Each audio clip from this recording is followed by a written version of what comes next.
Bonjour tout le monde, bonjour à toutes et à tous, bienvenue sur SNTV dans votre nouveau journal. Pour toujours, Ousmane Sonko a déposé sa candidature à la présidentielle de février 2024 devant le Conseil constitutionnel. Ousmane Sonko a déposé sa candidature à la présidentielle de février 2024 devant le Conseil constitutionnel malgré le refus de l'administration de lui livrer tous les documents nécessaires, a annoncé mardi son parti. Moins de 2 semaines après sa réintégration sur les listes électorales du Sénégal, l'opposant politique emprisonné Ousmane Sonko a déposé sa candidature à la présidentielle de février 2024 devant le Conseil constitutionnel en dépit du refus de l'administration de lui livrer tous les documents nécessaires, a indiqué mardi 26 décembre Ousseynou Ly, un responsable de la cellule de communication de son parti, cité par France 24. Pour toujours, Conseil constitutionnel, l'importante annonce de Tchonia à quelques semaines de la présidentielle. Le candidat Tchonia a lui aussi déposé son dossier de candidature au Conseil constitutionnel en vue de la présidentielle de 25 février prochain. L'annonce a été faite ce lundi 25 décembre par lui-même. Pour toujours, présidentielle 2024, Aly Ngouille Ndiaye dépose son dernier acte de candidature au Conseil constitutionnel. Aly Ngouille Ndiaye démontre encore son souhait de participer à l'élection présidentielle de 2024.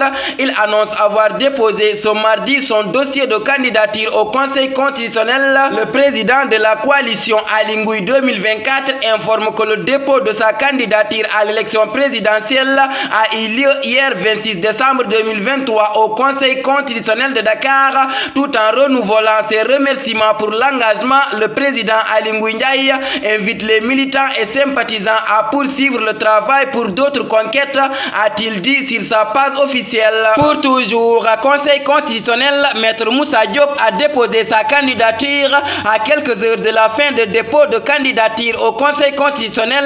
La liste des candidats se rallonge. Maître Moussa Diop, qui est actuellement dans les lieux de détention, vient de déposer son dossier de candidature, a annoncé Boubacar Camara, mandataire national du parti politique Andogor Jotna. Le candidat a reçu son récépissé de candidature. Pour toujours, il y a une volonté manifeste d'éliminer un candidat, Babacar Fall, sur la candidature de Ousmane Sonko.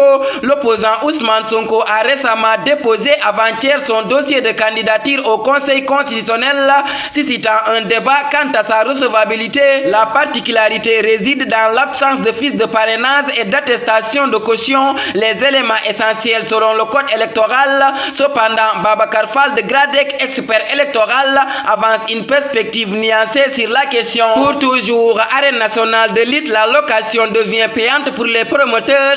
La lutte sport favori connaît un tournant majeur avec l'introduction de nouvelles mesures financières pour l'utilisation de l'arène nationale.